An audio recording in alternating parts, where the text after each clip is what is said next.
Alhamdulillahirabbil alamin wassalatu wassalamu ala asyrafil anbiya'i wal mursalin wa ala alihi wa ashabihi ajmain amma ba'd. 91,1 FM Radio Robani merajut ilmu dan peradaban, generasi Robani dan pemirsa KMTV dimanapun antum dan antuna berada. Marhaban ya Ramadan, alhamdulillah kita bersyukur kepada Allah Subhanahu wa taala. Kita kembali dimudahkan untuk bertemu di bulan yang penuh berkah ini di Ramadan 1445 Hijriah. Mudah-mudahan di kedepannya Ramadan ini akan kita lalui dengan berbagai kegiatan atau berbagai amal soleh yang kita isi insya Allah. Salawat dan salam kepada Rasulullah Sallallahu Alaihi Wasallam. Kita bermohon juga salawat ini tersampaikan selalu hendaknya kepada seluruh keluarga beliau, kepada para sahabat dan juga kepada orang-orang yang senantiasa istiqomah menjaga dan menjalankan ajaran serta sunnah-sunnah beliau hingga hari kiamat kelak. Taib generasi Romani dan pemirsa KMTV, di studio kita sudah hadir guru-guru kita yang insya Allah akan kembali memberikan materi di program Diktat Dialog Ilmuwan Islam bersama Ustadz. Untuk kesempatan Ramadan ini kita sudah memasuki episode ke-60, alhamdulillah. Tanpa terasa kita sudah jauh melewati program kita ini hingga episode ke-60.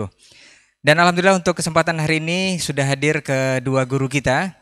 Dan untuk guru kita Ustaz Dr. Hidayatullah Ismail LCMA Hafizahullah Ta'ala tidak berkesempatan hadir untuk hari ini karena sesuatu dan lain hal yang harus beliau selesaikan. Taib, kita sapa dulu guru kita yang sudah hadir, ada Dr. Dasman Yahya Ma'ali LCMA Hafizahullah Ta'ala. Assalamualaikum Ustaz. Kabar baik Ustaz ya? Alhamdulillah. Taib, barakallahu fikum Ustaz. Kemudian ada guru kita Ustaz Dr. Helmi Basri LCMA Hafizahullah Ta'ala. Assalamualaikum Ustaz. Kabar baik Ustaz ya? Alhamdulillah. Barakallahu fiik. Taib, generasi Urbani dan pemirsa KMTV, untuk hari ini kita akan membuat sebuah judul, yaitu yang kita beri judul Kartu SD atau kategori atau keutamaan tertentu sebenarnya dakwah dan pendakwah. Ini seperti apa dan bagaimana nanti? Seperti biasa di sesi pertama para guru kita akan memaparkan materi, dan di sesi kedua nanti jika waktu memungkinkan antum bisa bersoal jawab di 082174909911. Baik, untuk tidak memperpanjang mukadimah, kita akan langsung saja kepada pembahasan. Dan untuk pertama seperti biasa kita minta kesediaan guru kita Ustaz Dr. Dasman Yahya Ma'ali LCMA Hafizahullah Ta'ala. Falitafadhal masykur Ustaz. Bismillahirrahmanirrahim. Assalamualaikum warahmatullahi wabarakatuh. Alhamdulillahil malikid dayyan al-karimil mannan imtanna alaina bi ni'matil islami wal iman wa asbagha alaina bi ni'amihi bi hululi syahri ramadan alladhi unzila fihi al-Qur'an hudan lin-nasi wa bayyinatin minal huda wal furqan. أما بعد فاتقوا الله أيها المسلمون فإن تقوى الله وقاية من النيران يا أيها الذين آمنوا اتقوا الله حق تقاته ولا تموتن إلا وأنتم مسلمون. Para alim ulama, ini Muhammad, tokoh adat, tokoh masyarakat yang menyaksikan atau yang mendengarkan di 91,1 FM merajut ilmu dan peradaban, dan yang saya khususkan tuan guru kita yang hadir pada hari ini di studio, Fadilatul Syekh Dr. Helmi Basri Ad-Daudi Hafizul Maula bidinihi dunya wa Amma Fadilatul Dr. Hidayatullah Ismail fayatazir hudurul yaum. Hari ini tidak sempat hadir karena ada urusan di luar daerah atau luar kota. Semoga Allah senantiasa menjaga beliau dalam keadaan bermukim maupun dalam keadaan safar. Dan yang saya banggakan selalu saudaraku Renadi Amran yang setia menemani setiap acara kita di studio ini, Kampar Mengaji, dan kepada Al-Akh Abu Aldian Adnan, semoga Allah berikan selalu taufik dan rezeki yang melimpah serta barakah. khususnya di bulan Ramadan ini. Kita bersyukur kepada Allah Subhanahu wa taala masih diberikan kesempatan, mudah-mudahan benar-benar menjadi kesempatan. Salawat dan salam kepada baginda Nabi alaihi salatu wassalam, Sayyidud Du'at, penghulunya para dai. Dan gelar dai adalah gelar yang melekat pada pribadi Nabi alaihi salatu wassalam. Allah Subhanahu wa taala memuji orang yang berdakwah dalam banyak ayatnya, dalam banyak Al-Quran. Di antaranya adalah wa man ahsanu qawlan mimman da'a ila Allah. Siapakah yang lebih baik perkataannya dari orang yang berdakwah kepada Allah Subhanahu wa taala? Dan Nabi adalah Sayyidud Du'at. Nabi adalah penghulunya para dai yang menjadi rujukan dan yang menjadi ikutan sepanjang waktu dan sepanjang zaman. Karena Nabi SAW mengatakan, Qul hadhi sabili ad'u ilallahi ala basiratin ana wa man ittaba'ani. Katakanlah, inilah jalanku, di atasnya aku berdakwah kepada Allah ala basiratin, berdasarkan basirah, yaitu berdasarkan ilmu, berdasarkan pengetahuan. Ana wa man ittaba'ani, saya dan siapapun yang mengikutiku. Berkaitan dengan tema kita hari ini, yang menjadi dai yang tersertifikasi sebenarnya sudah ada semua sifatnya, karakternya, sifat-sifatnya, dan klasifikasi dalam Al-Quran dan Sunnah Nabi alaihi salatu wassalam. Karena da'i itu secara global dibagi kepada dua, da'i kepada ahli surga dan da'i kepada neraka. Masing-masing ada da'inya. Da'i yang menyerukan kepada Al-Quran, ya, da'i yang menyerukan kepada jalan Allah dan Rasulnya sallallahu alaihi wasallam, dan ada pula da'i yang menyeru seperti kata Nabi alaihi salatu wasallam, ala abwabi jahannam, yaitu di depan pintu-pintu neraka. Dan harus sama kita ketahui bersama bahwa jalan dakwah ke surga itu hanyalah jalan para anbiya, jalannya para nabi, khususnya Nabi kita Muhammad sallallahu alaihi wasallam. Adapun menempuh jalan-jalan selain itu adalah jalan fitnah, jalan dhalalah yang berujung kepada kesengsaraan di neraka. Oleh itu, kita dalam hal ini melihat keberhasilan sang dai tidak dengan memakai kacamata logika dan retorika semata, tetapi harus mengajak berkacamata Al-Quran dan Sunnah Nabi alaihi salatu wassalam, walaupun tidak luput dari logika dan retorika. Karena Al-Quran dan Sunnah mesti sesuai dengan dia mesti sesuai dengan logika yang sehat dan mesti punya retorika yang hebat. Mesti sesuai dengan logika yang sehat dan mesti memiliki retorika yang hebat, sehingga menjadi contoh yang kalau diikuti akan terrealisasi dakwah yang sesungguhnya dan dakwah yang sebenarnya. Dan ukuran yang ditetapkan bukanlah tingkat keberhasilan semata. Artinya banyak orang yang menerima, ya rahmatullah, karena digambarkan oleh Nabi alaihi salatu wassalam pada hari kiamat, ya'ti nabiyyun wa laysa ma'ahu illa wahid aw ithnan wa ya'ti nabiyyun laysa ma'ahu ahad. Dan datang pada hari kiamat nanti seorang nabi tidak punya pengikut kecuali satu orang atau dua orang, bahkan ada yang tidak punya pengikut sama sekali. Tapi walaupun demikian, Allah Subhanahu wa taala sudah menyebutkan bahwa sesungguhnya para nabi adalah orang mansurun, orang yang ditolong oleh Allah Subhanahu wa taala. dan tidak dianggap gagal seorang dai yang tidak firhan. Sebagaimana tidak dianggap berhasil dai yang banyak penghasilan. Tetapi dai, maksudnya penghasilan bukan penghasilan materi ya, penghasilan mad'unya maksud saya. Yang salah tafsir pula. Memang bahasanya muhtabal. Yaitu banyak menghasilkan pengikut. Bukan maksud saya menghasilkan materi duniawi, tidak.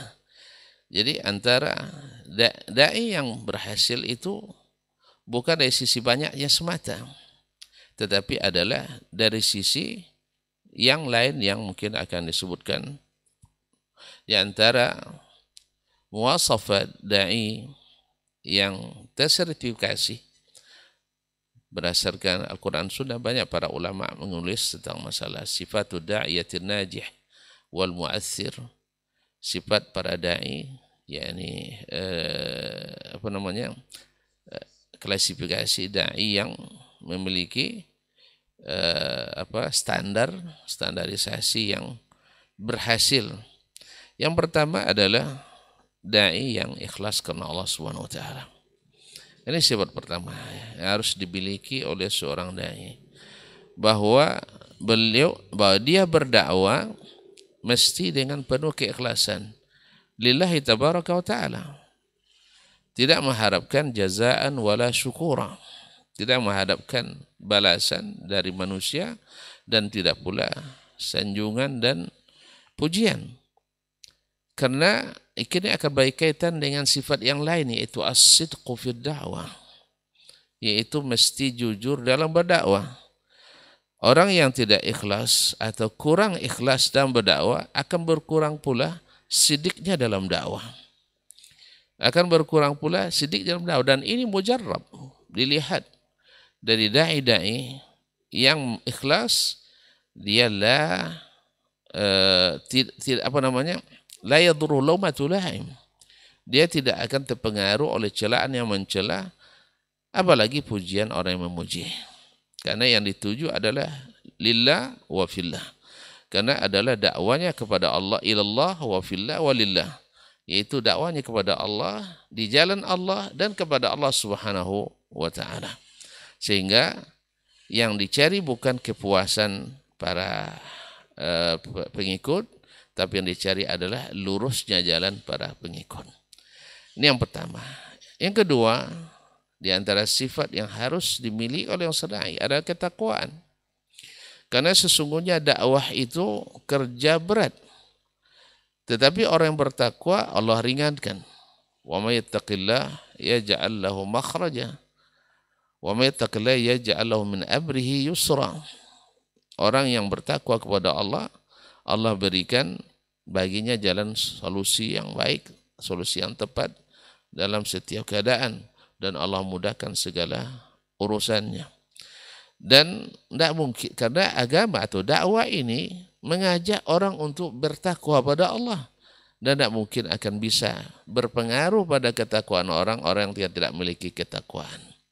Tidak akan berpengaruh ajakan kepada takwa bila yang mengajak adalah orang yang tidak bertakwa. Karena seperti kata pepatah Arab, faqidus syai'i la yu'tih.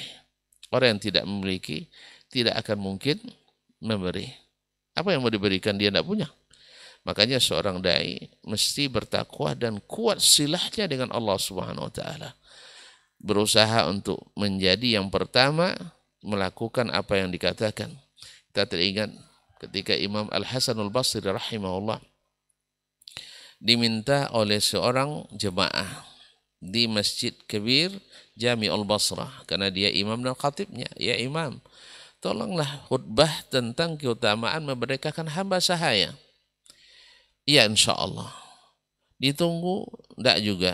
Pekan depan, belum lagi. Pekan depannya lagi, tidak juga dengar. Sampai 3 bulan, baru beliau berkhutbah tentang keutamaan memerdekakan hamba. Yang tadi meminta, komplain, kenapa lama sekali? Memang susah sekali mengumpulkan bahan khutbahnya.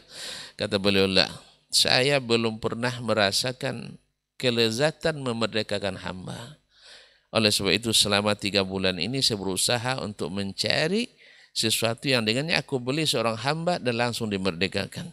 Nah sekarang saya percaya diri menyampaikannya karena saya sudah merasakannya. Subhanallah. Jadi orang yang bertakwa, yang senantiasa menegakkan perintah Allah dan menegakkan perintah Rasulullah SAW, menjauhi larangannya dan menjauhi tegahnya. Inilah takwa. Dan tidak mungkin kita akan diikuti kalau itu tidak ada pada diri. Yang ketiga, kaum muslimin, kaum muslimat, para pemirsa, para pendengar yang dirahmati Allah SWT, seorang da'i itu mesti alil himmah, mesti tinggi himmahnya, mesti tinggi obsesinya, harus besar motivasinya. Dan da'i, motivasi terbesarnya adalah mengajak orang masuk surga. Dan dengan ajakan itu membuat dia cepat masuk surga. Dan dengannya pula dia mendapatkan ridha Allah Subhanahu wa taala. Dan puncak dari perjalanan hidup kita adalah berakhir di surga. Orang Arab mengatakan alil himmah yasilu ilal qimmah. Orang yang punya obsesi yang tinggi akan sampai pada posisi yang tinggi. Ma'asyiral kiram dirahmati Allah Subhanahu wa taala. Nabi alaihi salatu wassalam di awal-awal dakwahnya nampak sekali ulul himmah wal ham, bahkan sampai pada kegalauan.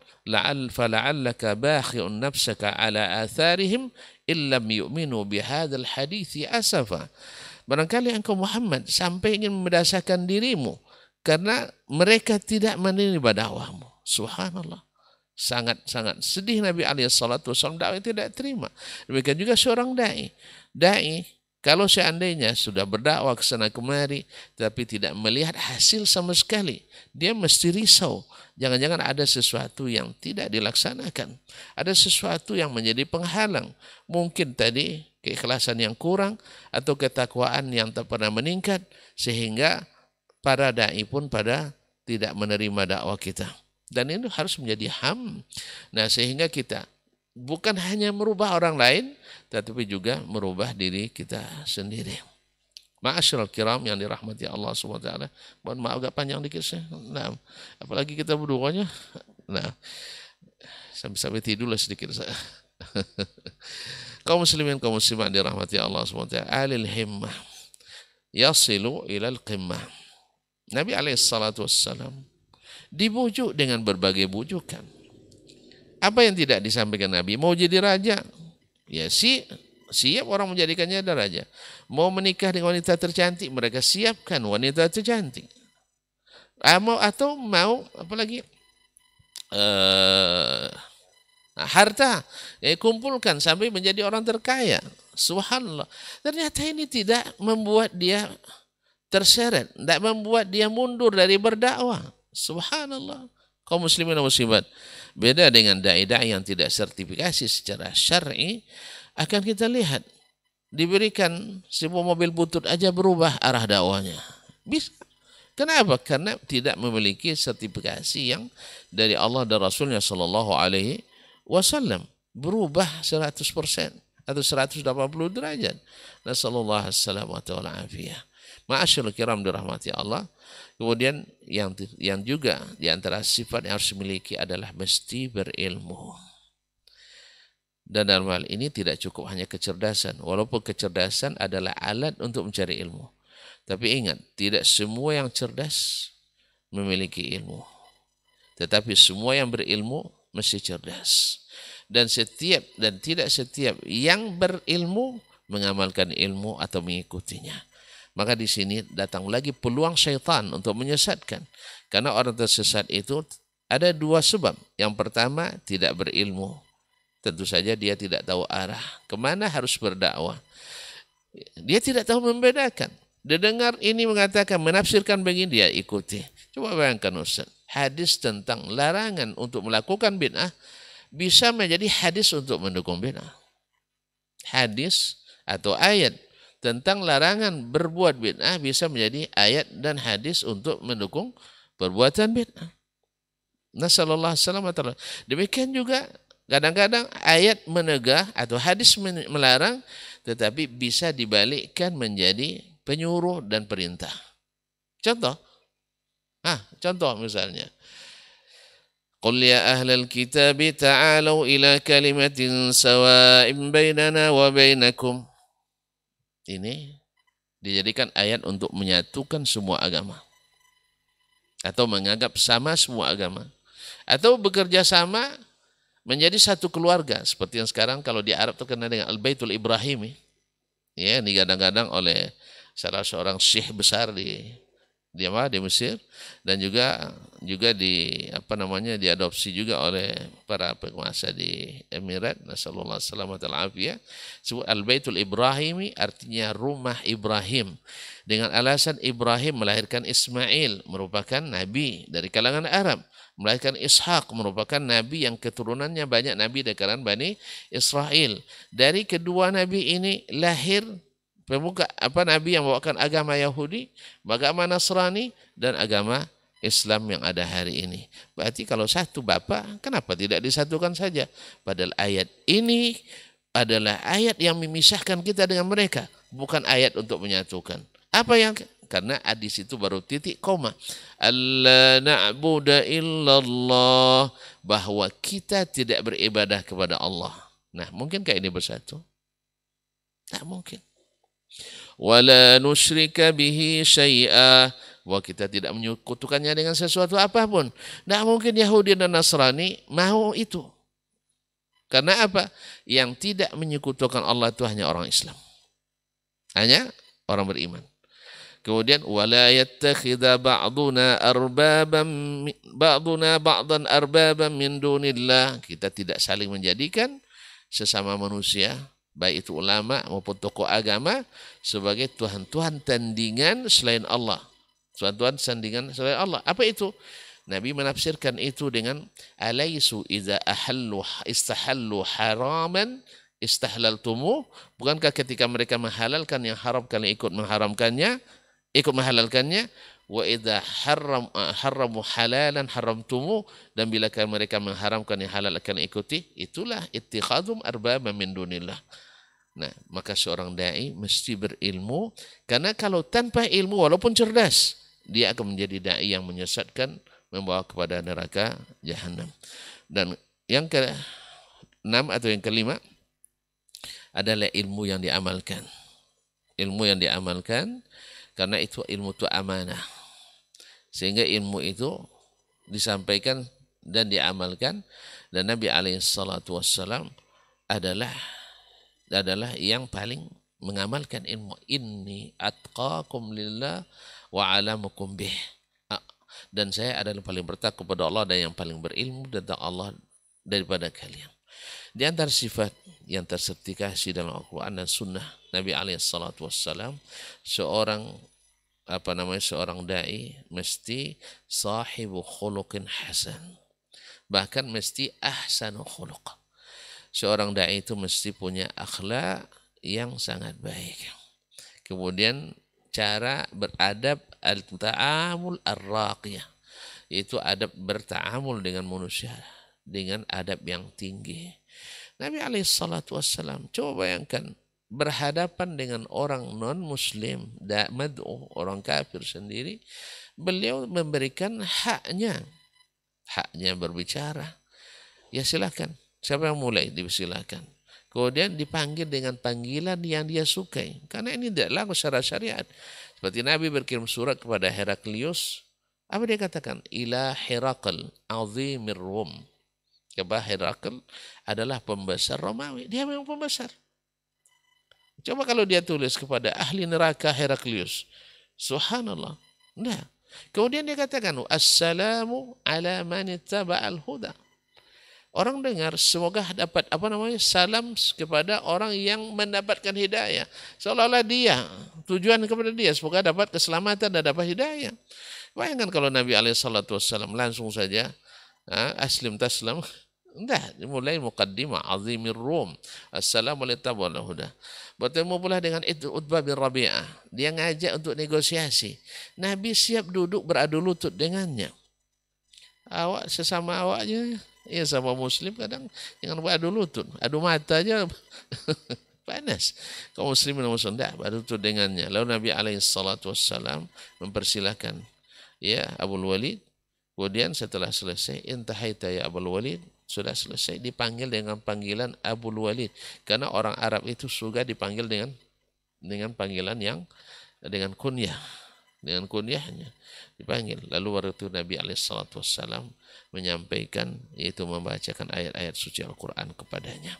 Kaum muslimin, kaum muslimat yang dirahmati Allah SWT, patutlah Allah katakan, wa innaka la'ala khuluqin azim, sesungguhnya engkau di atas akhlak yang agung. Gimana agung akhlak Nabi? Kana khuluqul Quran, karena yang diamalkannya adalah Al-Quranul Karim, yaitu ketika Al-Quran mengatakan atau menceritakan, idhhab ila fir'auna innahu tagha, faqula lahu idhhab ila fir'aun fa innahu tagha, faqula lahu qawlan layyinan la'allahu yatadhakkar aw yakhsha. Katakan kepadanya perkataan yang lemah lembut, mudah-mudahan dia mau ingat dan mau takut kepada Allah Subhanahu wa taala. Makanya ketika ada seseorang ingin menasihati Harun ar-Rasyid, Harun sedang tawaf. Ya Amirul Mukminin, ini nasihuk. Amirul Mukminin, saya ingin menasihati anak, lakin usyaddidu alaik. Tapi saya akan mengatakan perkataan yang keras. Lalu kata Harun ar-Rasyid, apalagi sedang tawaf pula kan. Nah, berkata yang tidak bijak pula. Wallahi, lastu asyarra min Fir'aun walasta anta ahsan au aula au afdala min Musa. Kamu tidak lebih baik, lasta khairan min Musa walastu ana syarran min Fir'aun. Saya tidak lebih buruk dari Fir'aun dan kamu tidak lebih baik daripada Musa. Tapi Allah katakan faqula lahu qawlan layyina. Saya tidak terima, saya tidak mau. Coba, kaum muslimin dan muslimat dirahmati Allah SWT. Siapa yang mau? Ya, dikatakan kepadanya kata-kata yang keras. Oh, jangan bilang, dulu ada orang Badui datang ke Nabi SAW, ini sa'iluka ya Muhammad, wa musaddidun alaik. Dan saya akan berbicara dengan keras. Jangan ditiru. Karena itu orang Badui, itu bukan orang Badui. Dan Nabi SAW karena akhlaknya tinggi, sehingga dia siap untuk menghadapi segala keadaan dan situasi. Ma'asyiral kiram, para pendengar, para pemirsa yang dirahmati Allah Subhanahu wa taala. Kemudian al-khuluqul hasan dan at-ta'amul ar-raqi yang mesti dimiliki oleh seorang hamba. Dan di antara wasafat yang harus dimiliki adalah sifat sabar dan sabat. Sabar, sabat.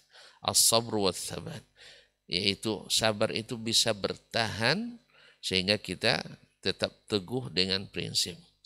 Sebab tidak sedikit yang tidak sabar akhirnya goyah dari prinsip yang harus dia ikuti. Sabar dan yang dihadapi di lapangan luar biasa banyaknya tantangan.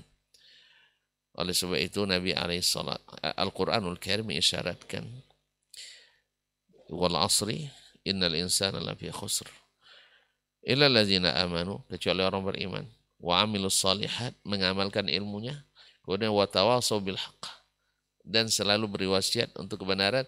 Akibatnya apa? Wa tawasau bis sabr. Orang yang suka membawa kebenaran tidak akan mulus perjalanan pasti, karena manusia yang suka kebatilan. Lihatlah misalnya menjelang Ramadan ini, berapa banyak kegiatan-kegiatan batil yang dilakukan oleh Islam.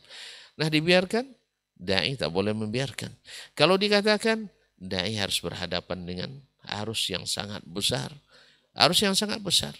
Oleh sebab itu, as-sabra, as-sabra. Ma'asyiral kiram dirahmati Allah SWT. Dan kisah dalam sirah An-Nabawiyah banyak kita dapatkan. Nabi SAW sampai disakiti, diintimidasi, dipersekusi, dan sebagainya.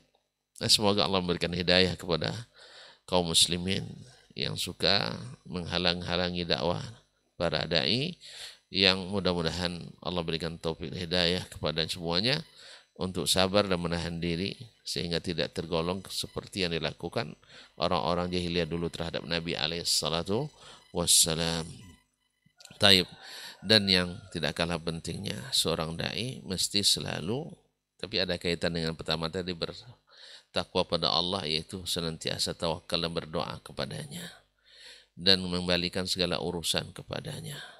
wa ma lana alla natawakkala 'ala Allah wa qad hadana subulana wa 'ala Allahi falyatawakkalul mutawakkilun. Inilah yang membuat kokohnya para ulama, dokohnya para nabi di saat mereka bertawakal kepada Allah Subhanahu wa taala. Sekalipun ancamannya wa qala allazina kafaru li rusulihim lanukhrijannakum min ardina aw la ta'udunna fi millatina. Berkata orang-orang kafir itu, kami keluarkan dari negeri ini atau kalian kembali kepada agama yang telah kami anut sebelumnya. Mereka menganggap mereka dalam kebenaran. Nabi-nabi ini orang dalam kebatilan. Tapi para nabi tidak mungkin kami tidak mungkin kami meninggalkan dakwah ini karena ini dari Allah. Kalian dari nenek moyang. Tidak mungkin kami meninggalkan dakwah ini. Kalian ada tradisi. Padahal ini adalah ajaran Allah turun dari ilahi. Tidak mungkin. Oleh sebab itu Allah sendiri yang jawab, fa'auha rabbuhum ilaihim lanuhlikanna adh-dhalimin. Kami akan binasakan orang zalim, kata Allah SWT, wa nuskinannakumul arda min ba'dihim. Dan kami akan jadikan kalian yang berhak menempati bumi setelah mereka dihilangkan. Semoga Allah SWT memberikan kekuatan pada kita. Mudah-mudahan apa yang disebutkan bermanfaat. Dan saya kembalikan kepada Saudara Ray untuk melanjutkan dialog kita pada pagi ini, dan terima kasih karena sudah sabar mendengar dan mudah-mudahan termasuk bagian daripada sertifikasi tadi. Terima kasih. Wassalamualaikum warahmatullahi wabarakatuh. Waalaikumsalam warahmatullahi wabarakatuh. Jazakallah khairan Ustaz untuk pendahuluannya dan juga penyampaian materi di awal, dan insya Allah ini sangat bermanfaat sekali untuk antum dan antuna yang mendengarkan kita melalui Radio Robbani 91,1 FM ataupun yang menyimak kita melalui KMTV dan berbagai channel dakwah yang sudah bekerja sama untuk menyiarkan program kita di kesempatan hari ini. Tapi berikutnya kita akan dengarkan penjelasan dari guru kita menyambung tema kita untuk hari ini dari Ustadz Dr. Helmi Basri LCMA Hafizahullah Ta'ala. Falitafadhal masykur Ustadz.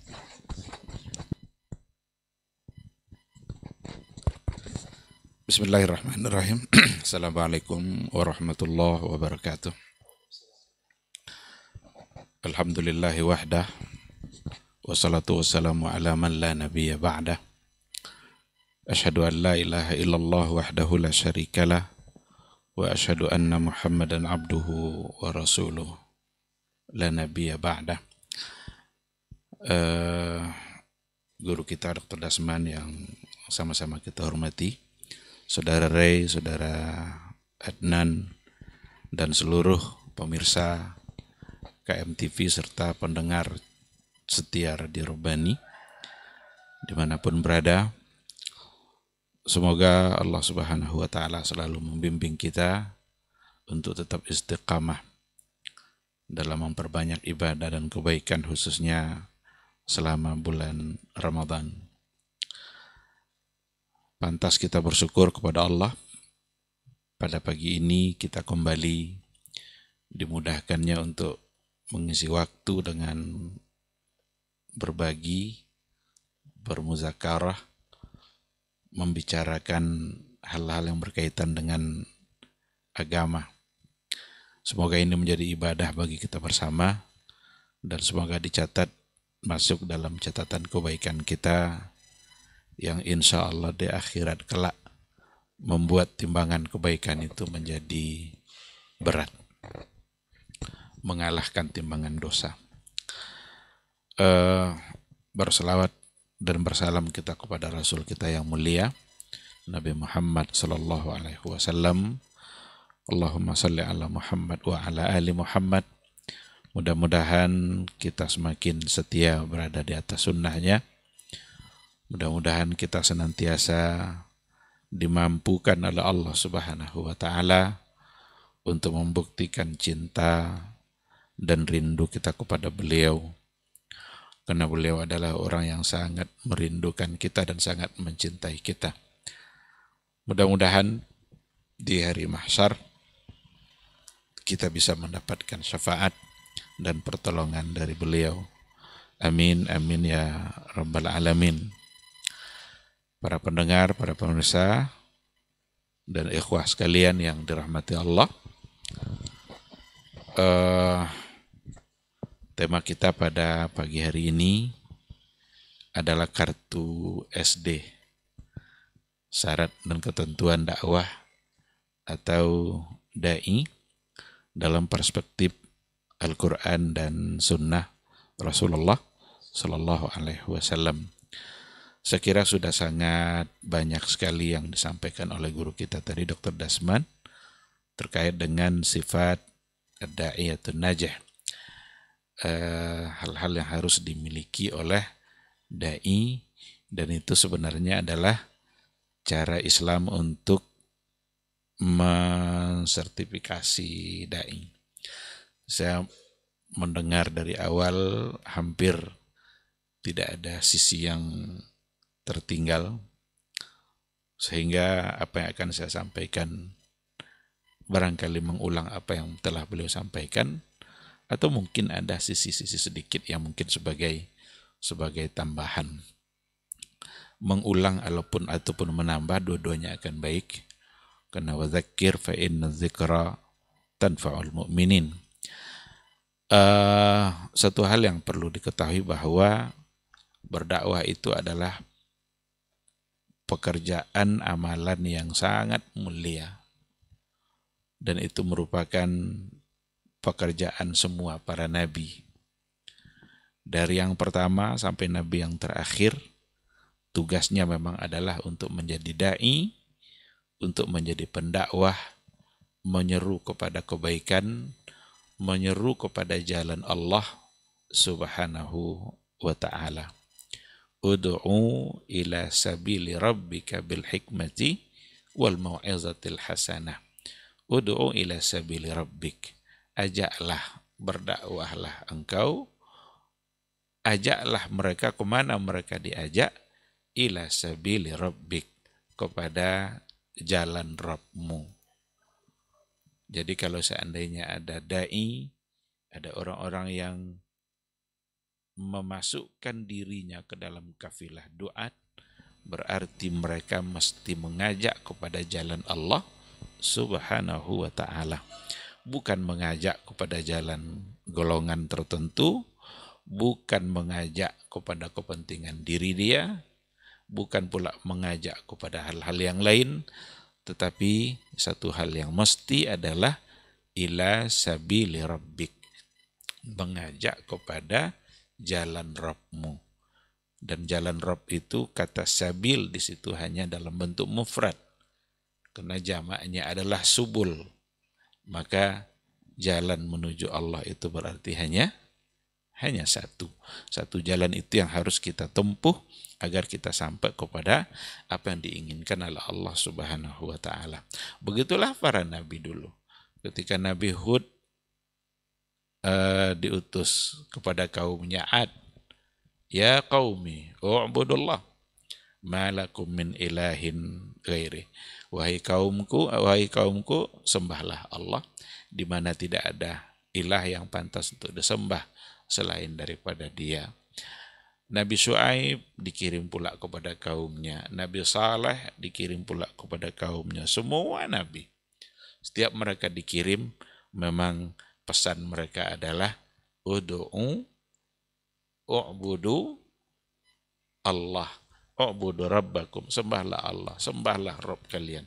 Itu semua yang mereka sampaikan. Maka dari situ memang dapat kita pahami bahwa dakwah itu merupakan amal yang sangat mulia, karena kita menapaki kembali apa yang dilakukan oleh para nabi. Kalau seandainya nabi dulu dalam menghadapi dakwahnya sering menghadapi tantangan, maka dai-dai hari ini juga akan selalu menghadapi tantangan. Tidak ada nabi yang mulus-mulus begitu saja. Sebagaimana dakwah pada hari ini juga tidak akan ada yang mulus-mulus begitu saja. Karena memang kebenaran itu sulit diterima oleh mereka-mereka yang jahil.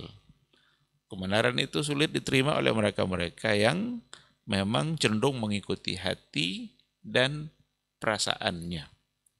Oleh karena itu, dulu semua nabi juga menghadapi tantangan-tantangan. Ada yang berat, ada yang sangat berat, tinggal lagi frekuensinya saja. Sehingga dibagi-bagi pula lah nabi itu dalam dalam menghadapi tantangan itu, ujian-ujian yang datang dari Allah, karena itu semua adalah bagian dari ujian. Ada yang masuk dalam kategori ulul azmi, ada yang tidak masuk dalam kategori ulul azmi. Bagaimana beratnya tantangan dakwah Fir'aun, Musa dan Harun ketika mereka diminta untuk menghadapi Fir'aun. Bagaimana beratnya dakwah Nabi Ibrahim ketika ia harus menghadapi ayahnya sendiri atau menghadapi raja yang namanya Namrud. Raja-raja itu raja-raja pembangkang yang mana mereka menganggap bahwa mereka adalah Allah, mereka adalah Rabb. Fir'aun mengatakan, ana rabbukumul a'la. Saya adalah Rabb kalian yang maha tinggi. Di hadapan orang yang mengaku dia adalah Tuhan. Sekarang Nabi Musa harus menyampaikan bahwa ada Tuhan lain selain daripada dia. Yang pantas disembah itu bukan dia. Apakah tidak akan menghadapi tantangan? Pasti akan menghadapi tantangan. Nabi Muhammad SAW dalam dakwahnya juga tidak sedikit tantangan yang beliau hadapi. Tadi sudah disampaikan beberapa contoh oleh guru kita bagaimana Nabi kita menghadapi tantangan dan harus dihadapi dengan sifat sabar. Siapa yang menentang mereka? Ada orang kafir, ada orang munafik. Kalau dalam Al-Qur'anul Karim dikatakan juga wa qala alladzina kafaru la tasma'u li hadzal Qur'an walghaw fihi la'allakum taglibun. Jadi orang kafir dulu mengajak kepada kawan-kawannya, la tasma'u li hadzal Qur'an. Jangan kalian mendengarkan Al-Qur'an itu. Jangan simak-simak Al-Qur'an itu. La tasma'u li hadzal Qur'an walghaw fihi. Dan buatlah hiruk pikuk pada Al-Qur'an itu. Itu dulu perbuatan orang-orang kafir. Karena mereka ingin menentang dakwah Nabi. Sebab memang asal mereka serius dalam mendengarkan Al-Qur'an, jarang di antara mereka yang tidak tertarik. Bahkan tokoh-tokoh mereka sendiri itu ada yang diam-diam malam-malam pergi ke sudut rumah Nabi itu sekedar hanya untuk mendengar Al-Qur'an.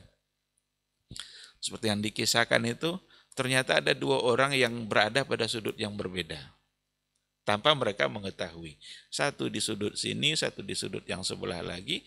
Hanya sekedar untuk mendengarkan ayat Al-Quran yang dibaca oleh Rasulullah Sallallahu Alaihi Wasallam. Selesai itu berdua pulang dan ketemu di jalan. Saling nanya, kamu dari mana? Kamu dari mana? Ternyata dua-duanya adalah dari sudut sisi rumah Nabi yang berbeda. Karena memang nikmat mendengarkan Al-Quran itu. Dan kalau memang ingin serius dalam mendengarkannya, mereka bisa mendapatkan hidayah. Itu juga lah sebabnya Abu Bakar As-Siddiq itu ketika dia membacakan Al-Quran di luar rumahnya, itu semua berkumpul, anak-anak, perempuan, yang orang-orang musyrik mendengarkan apa yang dibaca oleh Abu Bakar As-Siddiq. Sampai pada akhirnya Abu Bakar dilarang untuk membacakan Al-Quran kecuali dalam rumahnya sendiri. Kalau tadi kan di luar tuh bebas dia baca, tapi karena pengaruhnya tadi itu mendengarkan ayat, disinilah Al-Quran bacaannya saja itu bisa mendatangkan hidayah. Apalagi mereka orang-orang Arab yang memang mengerti dengan apa yang terkandung dalam bacaan itu. Bacaan yang sangat indah, di dalamnya ada petunjuk, berbeda dengan ungkapan-ungkapan manusia lainnya. Dilaranglah Abu Bakar ketika itu untuk memperdengarkan bacaan Al-Quran. Tidak apa-apa, kata Abu Bakar, biarlah saya baca di rumah saja. Abu Bakar hanya membaca di rumah saja. Tapi ketika Abu Bakar pindah membacanya ke rumahnya saja, orang-orang yang tadi mendengar bukan berhenti dia, malah berkumpul mengelilingi rumahnya Abu Bakar. Oleh karena itu pantaslah pesan orang-orang kafir itu untuk mereka sesama mereka, la tasma'u li hadzal Qur'an walghaw fihi. Jangan kalian dengarkan Quran. Walghaw fihi, dan buat hiruk pikuk padanya. Itu sikap mereka dulu. Dan itu tantangan dari dakwahnya Rasulullah Sallallahu Alaihi Wasallam. Apakah tantangan itu masih ada bagi dai-dai hari ini? Ternyata juga masih ada. Ada orang-orang yang masih belum siap juga untuk memperdengarkan kebenaran yang ada dalam Al-Quran. Ada orang yang belum siap untuk memperdengarkan kebenaran-kebenaran yang ada pada hadis. Jangan dengarkan, dilarang orang untuk mendengarkannya. Walghaw fihi, dan buat hiruk pikuk. Buat hiruk pikuk ini saya kira inilah yang terjadi itu.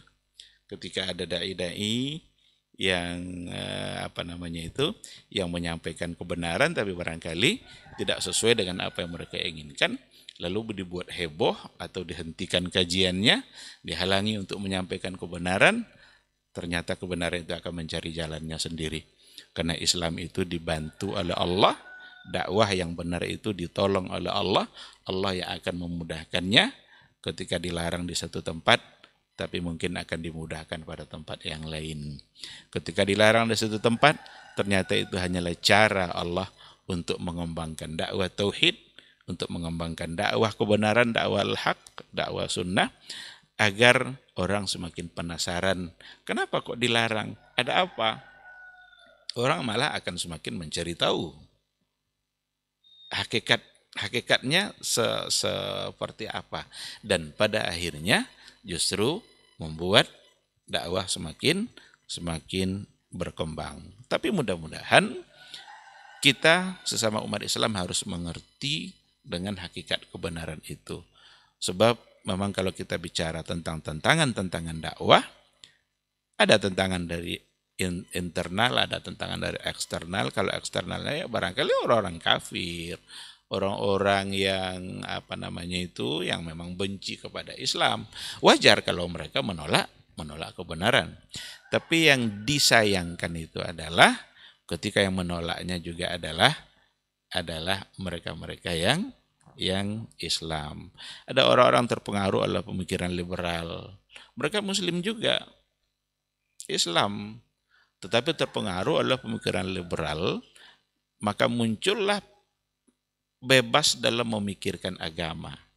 Liberal itu kan memang ada semacam konsep kebebasan dalam memahami agama. Dan ini sebenarnya bukan untuk Islam.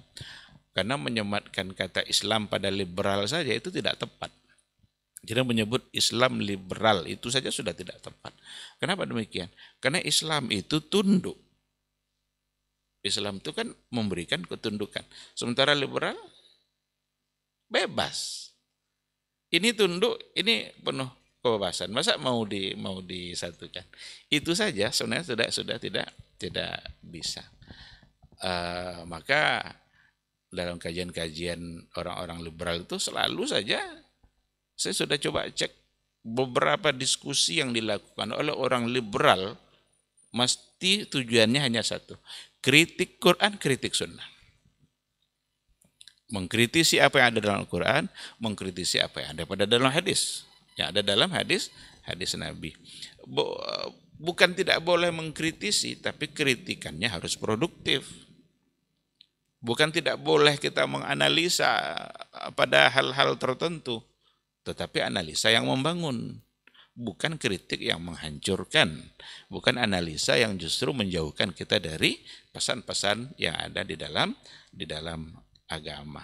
Sehingga kalau disampaikan sesuatu dan memang kalau kita tengok pada referensi yang ada, landasan-landasannya Quran hadis, memang itu sebuah kebenaran, tapi sulit diterima oleh sebagian orang-orang yang memang sudah terdoktrin untuk meyakini sesuatu.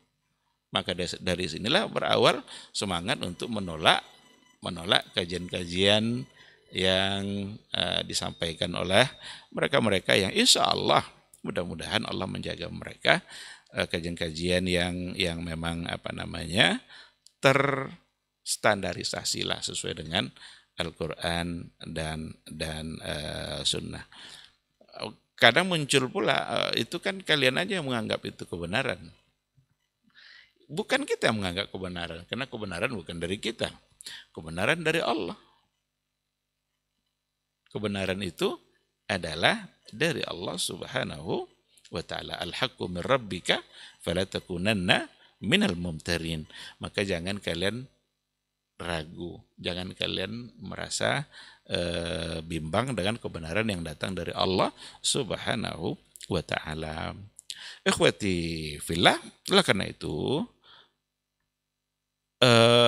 kalau memang akan menghadapi tantangan-tantangan yang ada, maka perlu muqawimat. Muqawimat itu penopang lah gitu ya. Penopang dai itu dalam menyampaikan kebenaran itu. Yang sebenarnya isinya lebih kurang sama dan apa yang tadi sudah disampaikan oleh guru kita Dr. Dasman. Kalau tadi beliau membahasakannya dengan sifatud da'iyah, kalau dari sisi lain kita bisa juga membahasakan muqawimat. Muqawimat itu tonggak pengokohnya, penopangnya gitu Ustaz ya, agar dakwah itu selalu tidak melenceng atau terstandar lah sesuai dengan Al-Quran dan Sunnah. Maka kalau seandainya orang bicara tentang sertifikasi dai, ya memang harus larinya ke sana. Sifatnya apa, muqawimatnya apa,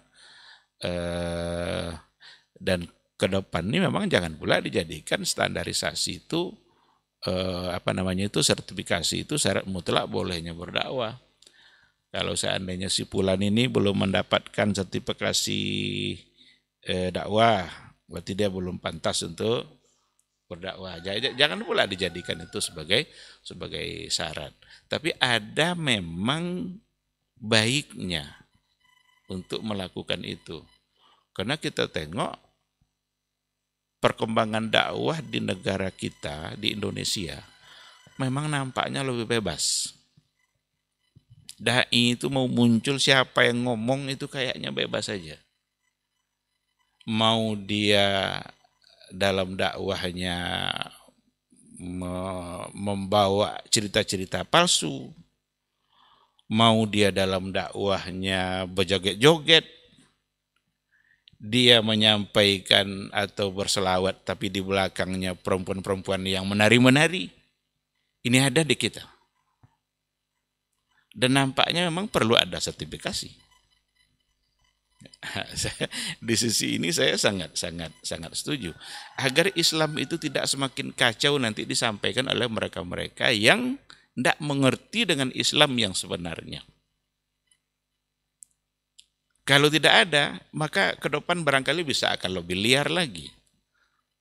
Karena di kita ini memang kan atas nama kebebasan atau hak azazi, saling menghormati, tidak boleh saling menyalahkan. Ini slogan-slogan ini bisa menjadi pisau yang dari dua sisi, bisa untuk baik, bisa untuk yang buruk gitu. Tengok saja media sosial, YouTube yang ada, yang kalau nanti seandainya sudah ketahuan, barulah ngaku-ngaku itu sebagai konten dan lain sebagainya. Ini kayak yang terakhir itu orang-orang yang katanya boleh ganti-ganti istri pasangan. Nah, ini mau dinamakan Islam juga yang begini-begini nih. Apa bedanya sama kafir Quraisy pada masa jahiliyah dulu? Yang mereka bebas untuk ganti-ganti pasangan dengan siapa saja. Islam itu justru datang kan untuk itu, untuk menghalangi terjadinya hal-hal yang seperti tadi itu. Tidak boleh berzina, tidak boleh mencuri. Pesan Nabi di awal-awal kan itu. Ketika terjadi perjanjian Aqabah yang pertama, orang-orang Madinah yang datang ke Mekah untuk berhaji adalah perjanjian Aqabah sebagai Aqabah 1, Aqabah 2 sebagai persiapan Nabi untuk berhijrah. Kan itu isinya. Sembah Allah saja, jangan mencuri, jangan berzina. Nah sekarang dibilang itu sebagai sesuatu yang dibolehkan untuk ganti-ganti. Asal sama-sama suka. Lalu mereka ingin disebut pula sebagai dai Islam. Ini orang-orang seperti ini harus tidak ada ini. Harus dibasmi ini. Tidak boleh untuk menyampaikan Islam. Berarti dia tidak mengerti dengan Islam. Nah dari sisi ini saya kira penting untuk diadakan sertifikasi. Dan yang menyertifikasinya itu harus orang-orang mengerti dakwah, mengerti Islam. Bagaimana keluar nanti sertifikasi dai yang benar sementara disertifikasi oleh yang tidak ngerti juga. Agar jelas konsep yang mau ditawarkan itu seperti apa. Maka kembalikan standarnya itu kepada Al-Quran dan Sunnah. Apa yang memang bagaimana agama itu mengatur sifat-sifat seorang dai, ya inilah yang tadi sudah disampaikan. Saya sedikit ingin menambahkan saja, kalau tadi sudah dibicarakan yang diantara muqawwimatnya juga adalah al-ilmun nafi'. Ini saya sebut ini pada bagian yang pertama karena memang ini yang nampaknya sekarang itu yang memang harus diingatkan terus. Al-ilmun nafi', ilmu yang bermanfaat. Dan ilmu ini nanti kalau kita tengok Syekhul Islam Ibnu Taimiyah itu membagi-bagi ilmu nafi' itu kepada beberapa hal. Ada ilmu yang berkaitan dengan ma'rifatul Rabb, ma'rifatullah, mengenal Allah, mengenal sifat-sifat Allah. Ilmu nafi'. Berarti persoalan tauhid. Ada ilmu nanti yang berkaitan dengan al-awamir wan nawahi yang datang dari Allah. Perintah dan larangan yang datang dari Allah. Itu adalah semua al-ilmu nafi'. Mana yang dilarang, mana yang dibolehkan. Berarti ini adalah bagian dari syariat, ketentuan agama. Kalau yang pertama tadi itu mengenal Allah, ini persoalan tauhid, persoalan akidah. Bagaimana kita mengenal Allah secara benar melalui Al-Quranul Karim. Maka standarnya yang pertama sekali itu al-ilmu nafi', berarti dalam persoalan akidah yang harus benar. Jangan sampai bercampur aduk antara tauhid dengan syirik. Karena tidak mungkin menyatu. Tauhid dengan syirik itu tidak mungkin berada dalam satu gelas yang sama. Madu sama racun itu gimana mau disatukan? Pasti akan menjadi tidak bermanfaat. Dalam persoalan syirik ini banyak didangkalkan. Hal-hal yang nyata-nyata itu adalah dalam bentuk syirik, tapi ingin dikatakan itu bukan sebagai sebuah kesyirikan. Nah kalau memang tauhid tidak mungkin menyatu dengan syirik, selagi melakukan syirik berarti belum akan pernah menjadi muwahhid. Belum akan menjadi orang yang benar-benar bertauhid kalau memang dalam tingkahnya, dalam sikapnya, perbuatannya masih ada sesuatu yang di situ kesyirikan. Dan syirik itu adalah innasyirka la zulmun azim. Sesungguhnya syirik itu kezaliman yang luar biasa. Dosa yang paling dimurkai oleh Allah itu adalah dosa syirik. Karena kita memberikan sesuatu yang hanya pantas untuk Allah, kita berikan kepada yang lain selain Dia. Hanya Dia yang berhak untuk itu dan hanya Dia yang mampu. Sekarang diberikan pada yang lain. Berdoa, siapa yang mengabulkan doa, kepada siapa kita berdoa. Hanya kepada Allah. Karena Allah yang mengabulkan doa. Sekarang ada orang yang meminta tidak lagi kepada Allah. Meminta kepada makhluk halus, meminta kepada kuburan-kuburan keramat, meminta kepada kayak apa animisme, dinamisme yang dulu itu, mengakui ada kekuatan-kekuatan pada makhluk, padahal itu hanya milik Allah Subhanahu wa Ta'ala. Maka memberikan sesuatu yang hanya pantas untuk Allah diberikan kepada yang lain, wajarlah Allah marah. Manusia saja kalau seandainya hanya dia yang pantas melakukan, tapi dilakukan oleh orang lain, dia akan marah. Contoh, kalau ada seorang direktur, dipalsukan tanda tangannya. Ini yang menandatangan berkas nih, yang berhak menandatangan itu hanya direktur, hanya rektor, hanya pimpinan. Sekarang ada orang tiba-tiba dia nandatangan. Ketahuan sama rektor, ketahuan sama direktur, marah enggak dia? Pasti marah, karena ini kerja dia. Maka syirik itu secara sederhana menyerahkan apa yang seharusnya hanya untuk Allah, tapi diberikan kepada yang lain. Dan ini biasanya hubungannya adalah dengan persoalan uluhiyah. Uluhiyah. Orang-orang dulu masalahnya kepada uluhiyah. Uluhiyah, kalau rububiyah mereka meyakini Allah pencipta, karena mereka yakin mereka tidak akan bisa mencipta. Pemberi rezeki mereka juga yakin adalah Allah. Tapi ketika diminta untuk taat, diminta untuk tunduk, hanya beribadah kepada Allah, tidak boleh berdoa kepada selain Allah, itu yang mereka tidak sanggup. Maka kecenderungannya memang ada pada itu, walaupun masuk pada hal-hal yang lain. Nah, oleh karena itu al-ilmu nafi' pada poin yang pertama itu hubungannya dengan Allah, yang kedua hubungannya dengan syariat Allah, perintah dan larangan yang ada pada Allah Subhanahu wa taala dalam Al-Qur'annya atau yang ada dalam hadis-hadis Nabi, yang memang itu menjadi kewajiban kita untuk menyampaikannya. Nah, ini menjadi kata kunci bagi seorang dai siapapun. Kita pun kalau seandainya ngaku-ngaku dai, maka memang harus penopangnya adalah al-ilmun nafi'. Ini tidak cukup hanya semangat. Semangat menggebu-gebu tidak cukup untuk menjadi seorang pendakwah, untuk menjadi seorang dai. Mesti diikutkan dengan al-ilmun nafi'. Baik ilmu yang berhubungan dengan Allah, mengenal Allah, namanya, sifatnya mesti dipahami, karena Allah itu adalah Khalik yang maha sempurna, maha segala-galanya, dan dia memiliki berbagai macam sifat-sifat yang baik yang hanya dia yang memiliki. Nah, di samping itu juga mengenali syariat yang datang dari Allah Subhanahu wa taala. Sampaikan. Kalau sudah memahami itu, sampaikan. Tidak mesti pula memahami semuanya. Balighu anni walau ayat, meskipun satu ayat, tapi benar-benar paham dari apa yang ada dalam ayat itu.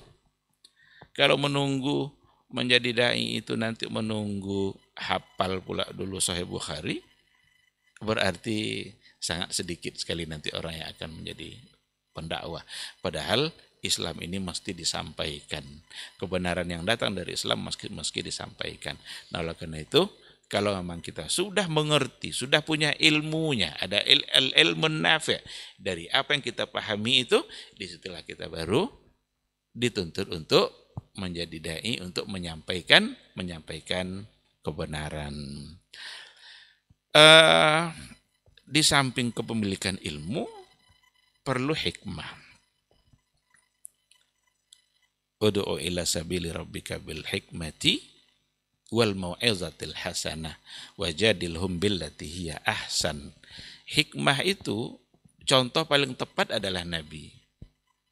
Nabi tidaklah setiap saat dia menyampaikan ketentuan-ketentuan agama. Di tengok-tengoknya ada saat-saat di mana pas untuk menyampaikan.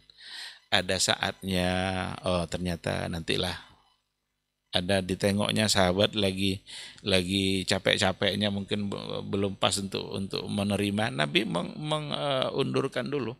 Ada sesuatu yang diundur oleh Nabi untuk menyampaikan, tapi ada saatnya Nabi dengan segala bentuk ketegasannya, dia langsung menyampaikan hikmah. Dan jangan pula salah dalam memahami hikmah, karena ada pula hikmah itu ya melebur. Kalau mau menasehati orang mabuk-mabuk, ya mabuk-mabuk dulu sebentar sama mereka, biar tidak terjebak, agar untuk merubah kesyirikan. Ikut-ikutlah dulu sama mereka, tengok-tengok dulu apa yang terjadi. Jangan-jangan kita salah dalam memahami hikmah.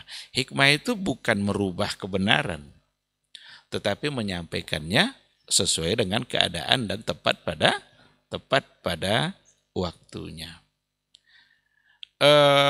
Seandainya ada, kita tengok seorang preman yang baru saja mungkin sadar dengan kewajiban agama, bertobat, lalu datang semangat sholatnya. Lalu sholat dia pakai singlet. Kan dari segi adab mungkin itu tidak pas. Masa sholat pakai singlet? Menghadap kepala desa aja kadang kita pilih-pilih baju. Tapi kalau seandainya langsung dilarang, jangan dia tidak jadi sholat. Sementara pakai singlet masih tetap sah tidak kira-kira? Kamu menutup aurat, mana batasan aurat? Kalau memang itu dari segi sah bisa disebut sebagai sholat yang sah, tapi kurang adabnya. Sekarang bagaimana caranya untuk menghadapi hal-hal yang seperti itu? Jadi bukan merubah kebenaran, tapi hanya menyampaikan tepat pada waktu. Syekhul Islam Ibn Taimiyah bersama Ibnul Qayyim, murid utamanya, itu berjalan di sebuah lorong dan dia menengok ada pemuda-pemuda yang sedang mabuk. Apa kata Ibnul Qayyim? Ya Syekh, kenapa tidak dilarang? Orang itu kan lagi mabuk tuh. Sementara ingkarul mungkar disuruh oleh agama. Apa kata Syekhul Islam? Biarlah dia mabuk. Karena kalau dia tidak mabuk, mungkin dia akan membunuh. Kalau dia tidak mabuk sekarang, mungkin akan membunuh. Mana yang lebih besar mudaratnya? Mabuk atau membunuh? Mabuk itu merusak dirinya sendiri. Kalau membunuh itu memudaratkan orang lain. Bukan berarti mabuk itu halal. Tidak, maka tidak merubah. Tidak ada kebenaran yang dirubah. Yang haram tetap haram. Tapi ada cara-cara tertentu, ada kesempatan-kesempatan tertentu di mana menunggu kesempatan yang tepat untuk menyampaikan sesuatu. Keindahan akan tetap menjadi indah kalau seandainya dibalut dengan cara yang baik. Tapi kalau menyampaikan kebenaran tapi dengan tidak cara yang atau metode yang hikmah, metode yang yang bijaksana, ya barangkali akan membuat orang lari dari kebenaran. Maka Rasulullah Shallallahu Alaihi Wasallam dalam dakwahnya, dalam mengingkari kemungkaran, dia adalah contoh yang paling tepat dalam persoalan ini. Kadang-kadang Nabi tidak sebut-sebut ayat, padahal kesalahannya itu dosa besar. Kayak seorang pemuda yang datang, ada sahabat ketika itu, ada Nabi juga, lalu datanglah seorang pemuda. Apa kata pemuda itu? Ya Rasulullah, saya ingin menjadi muslim yang baik. Tapi tolong izinkan saya untuk tetap bisa berzina. Ini kan menjadi muslim yang baik tapi ingin itu aja kan sudah tidak tepat kan? Muslim yang baik pasti tidak. Sekarang dia minta izin. Kan seharusnya kan dibacakan ayat itu kan, la taqrabuz zina innahu kana fahisyatan wa sa'a sabila. Tapi Nabi tak singgung-singgung ayat itu. Nabi hanya pegang pahanya. Sini sebentar, kata Nabi. Menurut kamu, kalau seandainya ada orang lain untuk melakukan perbuatan yang sama kepada ibumu, kamu mau enggak? Enggak ya Rasulullah. Gimana kalau perbuatan yang sama dilakukan orang kepada saudara perempuan kamu? Enggak bisa, enggak mau saya katanya. Disebut oleh Nabi semua bagian-bagian perempuan yang keluarga dia yang perempuan, bibinya, saudaranya, dan jawabannya sama, tidak. Lalu kata Rasul Sallallahu Alaihi Wasallam, ketika orang lain, ketika kamu punya perasaan seperti itu, tidak setuju, tidak suka dilakukan seperti itu, orang lain juga punya perasaan yang sama. Kan tidak ada ayat itu kan? Tidak ada sebut dalil, cuma khitabnya itu nalarnya, akalnya. Diajak dia untuk berpikir. Akhirnya apa yang terjadi? Oh kalau begitu ya Rasulullah, saya tidak akan lakukan itu. Maka disalami oleh Nabi, Allahumma ghfir lahu wa ahsin farjahu. Ya Allah ampuni dosanya dan jaga kehormatan. Maka ada banyak cara untuk memperbaiki kerusakan itu oleh Nabi. Yang paling hikmah itu memang adalah beliau. Dan wajar beliau dibimbing oleh wahyu. Kita tinggal mencontoh saja. Ada hal-hal yang memang yang diperlukan itu khitab, nalarnya, akalnya. Itu kayak melarang rokok umpamanya. Nggak usah baca-baca ayat itu. Hafal pula dia lagi ayat itu daripada karena dia antara yang merokok itu dai-dai juga kan.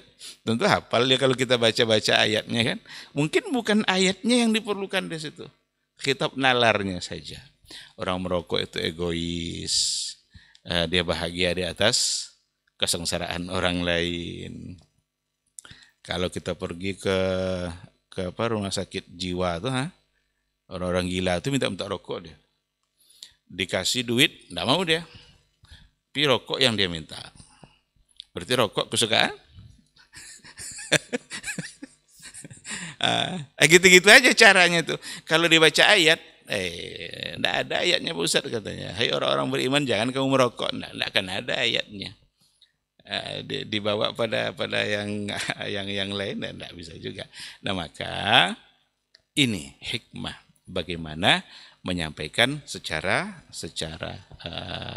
hikmah. Ini saya kira muqawimat ya, yang lain itu tadi sudah disampaikan, ada al-qudwatul hasanah.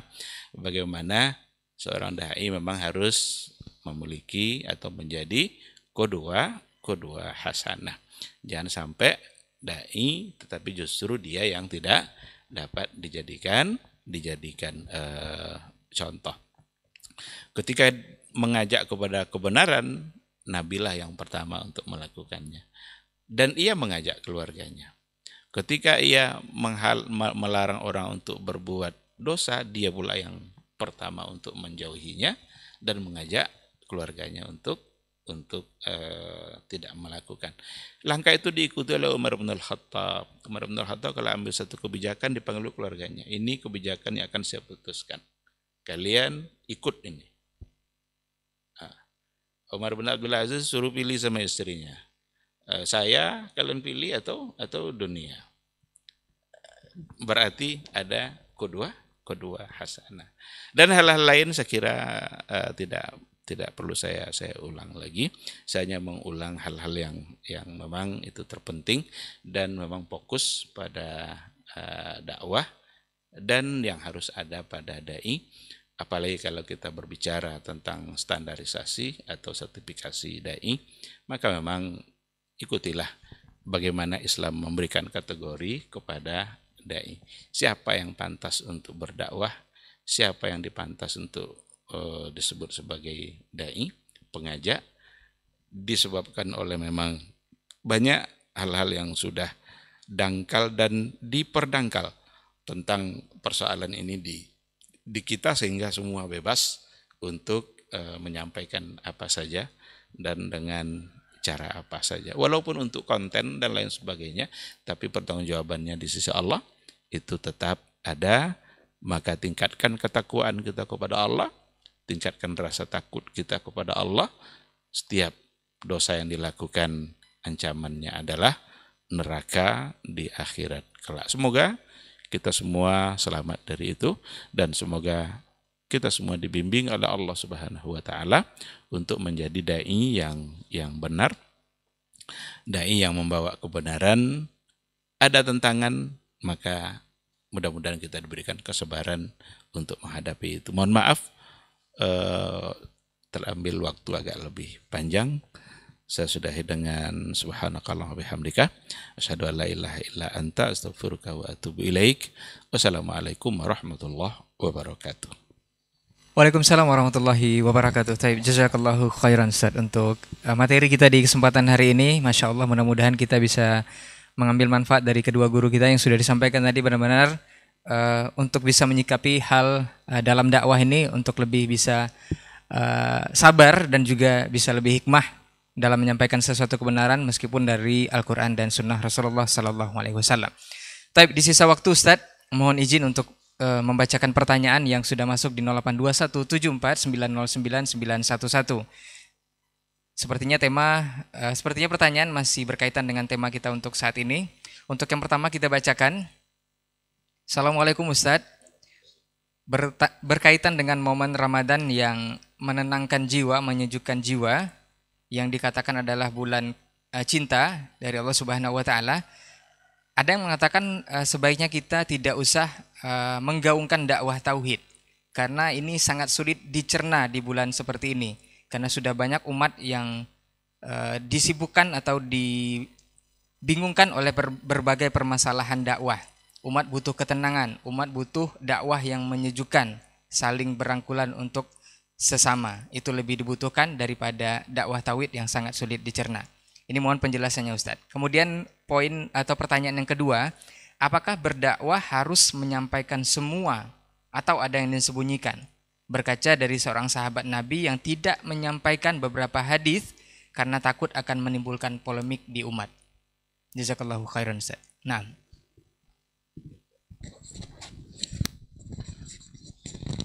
Bismillah wassalatu wassalamu ala rasulillah wa ala alihi wa sahbihi wa wala wa ba'du. Pertama, saya terlupa di awal tadi mengucapkan selamat berpuasa Ramadan yang pada hari ini adalah hari yang pertama, garis miring, hari kedua.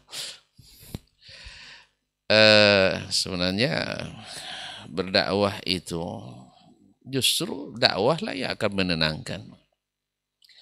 Sebab yang namanya tauhid digambarkan oleh Allah Subhanahu wa taala adalah itu yang akan mendapatkan ketenangan. Allazina amanu wa lam yalbisu imanahum bidzulmin ulaika lahumul amnu wa hum muhtadun. Orang-orang yang beriman lalu tidak mencampur adukan antara imannya dengan kezaliman, yaitu ditafsirkan Nabi langsung tentang makna az-zaliman di sini adalah asyirk. Inna syirka la zulmun azim. Nah, kalau ada yang merasa tidak tenang dengan tauhid, berarti dia tidak bertauhid. Kalau alasan kita sekarang tidak menyampaikan, ini adalah bab yang tidak bisa dilambatkan. Kalau dalam kaidah usul fikih dikatakan ta'khirul bayani an waqtil hajati la yajuz. Melambatkan keterangan dari saat yang dibutuhkan itu tidak boleh. Karena percuma seseorang beramal lalu tidak bertauhid di dalamnya. Bukankah ayat-ayat hadis-hadis tentang puasa semuanya berkisar tentang tauhid? Ya ayyuhalladzina amanu kutiba alaikumusiyam. Ya ayyuhalladzina amanu, orang-orang beriman. Kemudian wa idza sa'alaka ibadi anni fa inni qarib. Ini juga tentang mentauhidkan Allah Subhanahu wa taala. Walaupun ayat ini juga salah diterjemahkan. Kalau tidak dijelaskan akan keliru. Ya, orang menerjemahkan fa inni qarib berarti Allah bersama kita, zatnya. Padahal Allah jelaskan makna daripada inni qarib ujibu da'watad da'i. Artinya dekatnya yaitu dekat mengabulkan doa. Orang yang berdoa kepada idza da'ani. Apabila dia berdoa kepada aku, orang bisa saja nanti mencari sarana lain untuk mendekatkan diri pada Allah, yang itu juga merupakan sarana kesyirikan yang harus dijelaskan. Oleh sebab itu kaum muslimin dan muslimat dirahmati Allah SWT, dakwah kepada tauhid adalah dakwah yang menenteramkan. Ya, kalau ini yang jadi alasan, Nabi sendiri berjihad dia di dalam bulan Ramadan. Nabi di bulan Ramadan berjihad. Tauhid, subhanallah, kalau sulit dicerna ini tidak benar. Justru tauhid itu yang paling mudah dicerna. Buktinya, para sahabat diajarkan Nabi dulu iman sebelum belajar ilmu, sebelum mempelajari Al-Quran. Dalam hadis Junub bin Abdillah Al-Bajali dikatakan dari Imam Muslim, kunna nata'allamul iman qabla an nata'allam Al-Quran. Kita belajar beriman dulu sebelum belajar Al-Quran. Thumma ta'allamna Al-Quran fazdadna bihi imana. Nah, konsep iman, konsep tauhid, Al-Quran dan Sunnah itu yang paling mudah. Oleh sebab itu kita dapatkan. Kapan sulitnya? Setelah meninggalkan konsep Al-Quran dan Sunnah Nabi SAW. Seperti kata para ulama-ulama besar, ahli kalam, yang mempersulit ilmu ini sehingga menjadi kalam. Ya, seperti Imam misalnya Al-Fakhr Razi, seperti nukil oleh Ibn Abdul Aziz Al-Hanafi. Beliau mengatakan, fima maknahu, Musa ilmi hafal ni lafaz barangkali ini. Ta'ammaltu turuqal kalamiyata kullaha. Fama wajadtuha tashfi alilan wala tarwi ghalilan. Saya sudah mendalami dan mengamati, dan dia sudah imam di bab ini, tentang cara-cara metode-metode ilmu kalam semuanya, tanpa kecuali dari seluruh alirannya. Maka saya tidak mendapatkannya menyembuhkan yang sakit atau melepas dahaga yang haus. Subhanallah. Kemudian beliau mengakui, fa'aisaru tariqin, maka jalan yang termudah ila tauhid, ila iman, ala tariqatu ahli hadis. Jalannya ahli hadis, ahli sunnah wal jamaah. Faqra fi istiwa'illah qawlahu ta'ala ar-Rahmanu 'ala al-istawa. Baca dalam masalah sifat istiwa, ar-Rahmanu 'ala al-arsy istawa. Selesai. Maka diimani Allah istawa 'ala al-arsy. Seperti apa? Ilmunya kepada Allah Subhanahu wa taala. Tapi istawanya orang maklum semua. Oh, jangan tuh bilang ya seperti yang dilaluinya. Istawa itu maknanya banyak, Ustaz. Betul. Karena dia minal mutaradifat atau lafzun mushtarak. Cuman coba kita pasangkan makna-makna yang lain itu sesuai apa tidak? Misal, istawa dengan makna yaitu istaqama ba'dal i'wijaj. Ba'dal i'wijaj. Yaitu lurus setelah sebelumnya bengkok. Apakah Allah bisa dikatakan lurus dengan cara ini? Atau istawa ala suqihi, yaitu kuat kokoh berdiri di atas batangnya setelah sebelumnya tumbuh. Ini kan gambaran. Apakah Allah tumbuh habis itu dari lemah seperti kita dulu? Diciptakan Allah lemah setelah itu kuat? Enggak. Allah tidak mengalami proses itu. Enggak juga sesuai makna ini. Apa makna yang antum maksudkan dengan istawa yang maknanya banyak itu? Maknanya adalah istawa dengan makna istaula. Yang maknanya istaula bisrun alal iraqi min ghairi sabki damin min ghairi sayfin wala damin mihraqi. Bishr ini syair Nasrani ini, ya, syair orang Nasrani. Istawa Bishrun alal Iraqi min ghairi sayfin wala damin mihraqi. Bishrun menguasai Irak tanpa perang atau tanpa pedang dan tanpa darah yang ditumpahkan. Taib, Bishr sebelumnya belum menguasai Irak. Lalu apakah antum nak memana itu juga dengan bahwa Allah menguasai aras setelah sebelumnya tidak dikuasainya? Juga makna ini batil. Oleh sebab itu tidak ada yang tinggal lagi kecuali makna yang sahih, ala wartafa. Sesuai dengan makna thumma stawa alal arsh, thumma stawa ila sama, dan seterusnya. Maka demikian selesai masalah. Al-Walid Al-Karabisi wafat 212 yang darinya seluruh keluarga Karabisa, Husain Al-Karabisi, Fulan Al-Karabisi, Hafs Al-Far Al-Karabisi, yang banyak berdebat dengan Syafi'i rahimahullah. Ini semuanya juga murid-muridnya dari keturunannya. Al-Karabisi, Walid Al-Karabisi, imamnya ahli kalam, ya, dari kalangan pendahulu. Ketika Arkam meninggal, beliau panggil anak-anaknya, keponakannya, keluarganya, semuanya. Dia katakan, ata'lamu ahadan a'lama bi ilmi al-kalam minni? Kalian tahu enggak ada ahli kalam yang lebih alim tentang saya, ilmu kalam dari saya hari ini? Kata mereka, lah. Lalu mereka kata, atasyukkuna fiyya? Kalian ragu enggak dengan kedudukan saya? Qala la. Ini usikum ataqbalun. Saya ingin berwasiat pada kalian. Mau tak kalian terima? Qalu na'am. Bala. Qala alaikum bi tariqati ahli hadis. Alaikum bi tariqati hadis.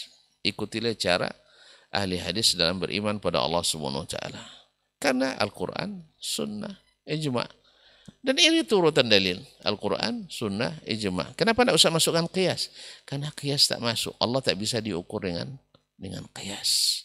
Oleh sebab itu, kaum muslimin dan muslimat yang dirahmati Allah, kalau bicara tentang tauhid adalah pembicaraan yang tidak boleh lepas dari bulan Ramadan, di musim haji, di musim jihad, di musim infak, di musim salat, di musim puasa, semuanya. Karena dia termasuk barang yang tak boleh dilambatkan keterangannya. Sebab bisa membuat sia-sianya amalan. Termasuk juga, terjadi juga mengingatkan umat daripada, kalau itu kan tauhid kepada Allah, sekarang mentauhidkan imam kita, ikutan kita, Rasulullah Sallallahu Alaihi Wasallam. Sebab kalau tidak dijelaskan juga akan seperti yang kita lihat alami hari ini. Kalau tidak dijelaskan, banyak sekali hal-hal yang membuat kita berbelok dari jalan yang awalnya harus kita ikuti. Tadi saya katakan di awal tadi, hari ini hari yang pertama, garis miring hari kedua. Ini kalau tidak diingatkan, kalau saya melihat pemerintah menyerah. MUI berikan obat seperti dokter umum. Dokter umum pada umumnya, ya seperti dokter umum, obatnya paracetamol semuanya. Obat paracetamol, obat sakit kepala paracetamol, sakit perut paracetamol, luka paracetamol, ya migran paracetamol, sakit asam urat paracetamol, semuanya paracetamol. Apa maksud saya?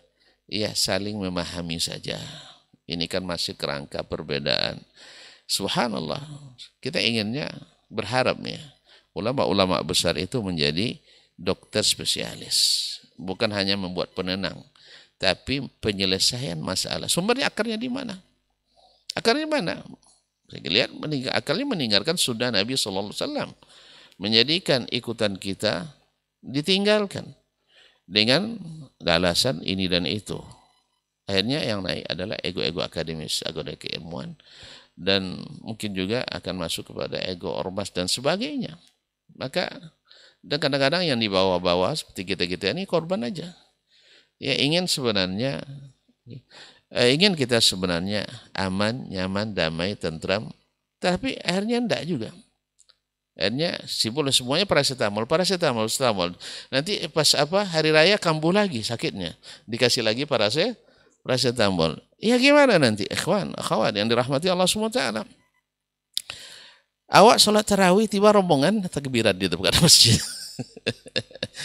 Demi Allah ya. Baik yang takbiran melihat orang sholat tarawih, atau yang sholat tarawih melihat orang takbiran, pasti ada yang terganggu. Tidak mungkin tidak. Tidak mungkin tidak. Yang takbiran menyalahkan yang sholat tarawih, yang tarawih menyalahkan yang takbiran. Pasti. Ini adalah api dalam sekam kaum muslimin, memecah belah umat. Allah musta'an. Semoga Allah berikan para ulama yang bisa menegaskan, yang bertindak sebagai dokter spesialis, yang bisa menyelesaikan, dan juga peran pemerintah dalam ini juga perlu ketegasan. Karena umat ini disatukan dengan mereka. Mudah-mudahan Allah beri kekuatan. Wabillahi taufik.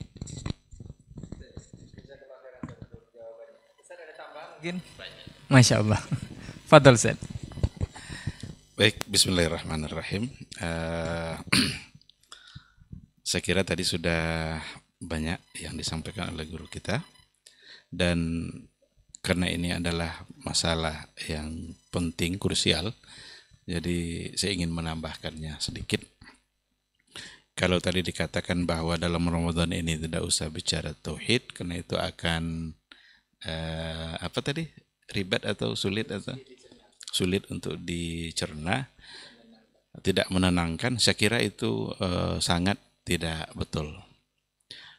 Ramadan itu sebuah ibadah, dan ibadah tidak akan diterima kalau tidak bertauhid. Tidak ada jaminan masuk surga oleh puasa, oleh sholat. Jaminan surga itu ada pada tauhid. Seandainya orang sudah bertauhid, lu mati dia, tidak pernah sholat, tidak pernah puasa, bisa dapat surga. Karena ada salah seorang sahabat yang baru saja masuk Islam, dia ucapkan 2 kalimat syahadat, lalu datang perintah perang, dan dia ikut dalam jihad dan wafat. Apa kata Rasul? Huwa min ahlil jannah. Baru dia paginya masuk Islam, datang perintah jihad, mana sholatnya, mana puasanya, mana hajinya, mana zakatnya. Kalau bertauhid, jaminan surga ada, pasti. Tetapi ibadah murni seperti puasa akan terhapus semuanya kalau tidak bertauhid. La in asyrakta la yahbatanna amaluk. Jika engkau berbuat syirik, maka batallah semua amalan kamu. Oleh karena itu, pada saat berpuasa ini, justru tauhidlah yang harus dibenarkan. Agar semua amaliyah kita dalam bulan Ramadan itu bisa diterima oleh Allah Subhanahu wa taala. Itulah sebabnya hubungan antara as-siyam dengan tauhid itu sangat erat sekali, bahkan tidak bisa dipisah. Dan Nabi kita, Nabi Muhammad SAW, baru saja melihat hilal, langsung dia ingatkan kepada tauhid. Apa ungkapan Nabi ketika sudah melihat hilal itu? Allahumma ahillahu alaina bil amni wal iman, wassalamati wal islam, wat taufiqi lima tuhibbu wa tarda, Rabbuna wa Rabbukallah. Ya Allah, jadikanlah kedatangan hilal ini membawa keamanan dan keimanan, iman, dan keselamatan serta penguat Islam. Dan jadikan kedatangan bulan ini membuat kami mendapatkan taufik dari Engkau ya Allah, untuk semua yang Engkau cintai dan Engkau ridhai. Rabbuna wa Rabbukallah, Rabb kami dan Rabb kamu wahai bulan. Jadi kamu di situ adalah bulan. Rabb kami dan Rabb kamu wahai bulan adalah Allah. Sungguh ini adalah lafaz tauhid. Belum puasa itu baru nampak tanda-tanda bahwa besok akan puasa. Tapi Rasul kita mengingatkan langsung kepada tauhid. Rabbuna wa Rabbukallah. Rabb kami, Rabb kamu, semua Rabbnya adalah Allah Subhanahu wa taala. Ketika bulan sudah mematuhi perintah Rabbnya untuk muncul, karena bulan juga dapat perintah untuk muncul. Dan kita sebagai hamba Allah juga harus melaksanakan apa yang diperintahkan. Tapi ingat, harus didasarkan kepada tauhid yang tidak dicampuri sedikit pun oleh kesyirikan. Jangan sampai nanti ketika datang bulan Ramadan, ibadah-ibadah Ramadan, semangat untuk berbuat syiriknya juga semakin besar. Niscaya semua amalan-amalan Ramadannya akan terhapus. Oh, sulit untuk dipahami. Tadi sudah disampaikan, sangat mudah dipahami. Kapan tauhid itu sulit dipahami? Kalau dipahami tidak lagi dengan cara yang dipahami oleh Rasul dan dipahami oleh para sahabat. Kalau dengan cara yang dipahami Nabi kita dan para sahabatnya sangat mudah. Allah sebutkan, kita percaya. Nabi kita menyampaikan, kita imani. Kapan muncul nanti kesulitan dalam bertauhid? Kalau sudah banyak pertanyaan-pertanyaan yang dulu tidak pernah dipertanyakan. Ketika dikatakan wa yabqa wajhu rabbika dzul jalali wal ikram, maka kekallah wajah Allah. Muncul pertanyaan. Apa pertanyaannya? Ini wajah di sini jariha atau tidak jariha? Apa jariha? Anggota tubuh. Istilah jarihah untuk Allah pada masa dulu tidak ada satupun sahabat yang bertanya.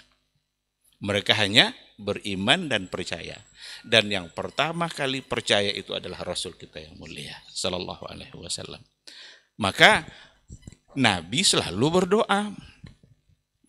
Apa doanya? Allahumma inni as'aluka lazzatan nazari ila wajhikal karim. Ya Allah, aku memohon kepadamu ya Allah, izinkan nanti saya menikmati, memandang kepada wajahmu yang mulia. Rasul bersama sahabat duduk-duduk, nampak bulan purnama, apa kata Rasul? Satarawna rabbakum kama tarawnal qamar la tadammuna fihi la tudammuna fihi. Kalian akan melihat kepada Rabb kalian sebagaimana kalau melihat kepada bulan purnama itu. Ini tidak sedang menyerupakan Allah dan bulan purnama, tapi sedang menyerupakan bentuk atau cara melihat. Bulan ada di atas, berarti Allah juga di atas. Dan semua mereka percaya. Kapan menjadi sulit? Kalau muncul pertanyaan-pertanyaan kalam yang ada dalam ilmu kalam. Apa contoh pertanyaannya? Itu berarti berarah atau tidak itu? Kalau dibilang melihat Allah, itu apakah melihat kepada satu arah tertentu atau tidak? Ini tidak pernah ditanyakan oleh sahabat. Sahabat hanya beriman, kemudian mereka berharap agar nanti melihat wajah Allah di hari akhir, dalam surga kelak. Karena Quran juga bilang, wujuhun yawma idzin nadhirah ila rabbiha nazirah. Wajah orang-orang beriman hari itu berseri-seri, cerah sekali, ceria. Kenapa? Ila rabbiha nazirah, kepada Rabbnya dia melihat. Orang-orang yang menolak, dibuat-buatnya makna lain. Oh, yang dilihat itu bukan Allah, tapi maknanya intizarus thawab, menunggu balasan. Karena nazar di situ bermakna intizar. Kan itu saja. Tambah lagi orang-orang Mu'tazilah menafikan sama sekali untuk melihat. Kenapa? Karena dulu ketika Nabi Musa meminta arini anzur ilaik. Apa kata Allah? Lantarani. Engkau tidak akan bisa melihatku. Apa kata orang Mu'tazilah? Lan yang ada di situ itu nafyul mustaqbal sampai ke hari akhir. Karena tidak mungkin melihat. Berarti Allah sendiri yang menafikan. Tapi mungkinkah Nabi Musa meminta sesuatu yang mustahil? Ketika Nabi meminta untuk diperlihatkan wajah, berarti itu bukan mustahil. Cuma di dunia tidak. Nanti di akhirat. Nah, begitu pemahaman ahli sunnah. Orang-orang yang sekarang mengaku bahwa tidak akan pernah bisa melihat Allah, karena itu nanti berarti berarah, berjisim dan lain sebagainya. Kita khawatir jangan-jangan di akhirat kelak tidak menikmati untuk melihat Allah SWT. Dan itu kerugian yang luar biasa, karena nikmat memandang kepada wajah Allah itu lebih nikmat daripada surga itu sendiri.